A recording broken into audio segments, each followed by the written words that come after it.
സംകഷ്ടനാശ ഗണേശസ്തോത്രം. പ്രണമശിരസാ ദേവം ഗൗരീപുത്രം വിനായകം ഭക്ത്യാ വ്യാസം സ്മരേ നിത്യം ആയുഷ്കാമാർത്ഥസിദ്ധയേ. പ്രഥമം വക്രതുണ്ഡം ച ഏകദന്തം ദ്വിതീയകം തൃതീയം കൃഷ്ണപിംഗാശം ഗജവക്ത്രം ചതുർത്ഥകം.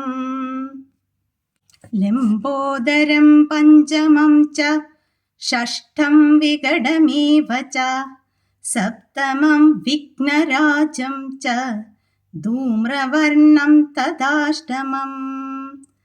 നവമം ഫാലചന്ദ്രം ച ദശമം തു വിനായകം ഏകാദശം ഗണപതിം ദ്വാദശം തു ഗജാനനം.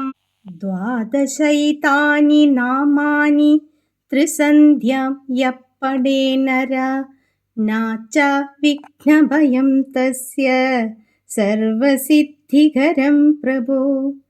വിദ്യാർത്ഥി ലഭതേ വിദ്യാം ധനാർത്ഥി ലഭതേ ധനം പുത്രാർത്ഥി ലഭതേ പുത്രാൻ മോക്ഷാർത്ഥി ലഭതേ ഗതിം.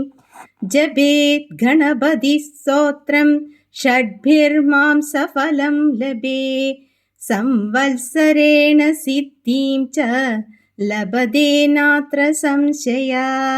അഷ്ടഭ്യോ ബ്രാഹ്മണേഭ്യശ്ച ലിഖിതായ സമർപ്പയേ തസ്യ വിദ്യാ ഭവേൽ സർവ ഗണേശസ്യ പ്രസാദത. ഇതി ശ്രീനാരദപുരാണേ സംകഷ്ടനാശനം നാമ ഗണേശസ്തോത്രം സമ്പൂർണം.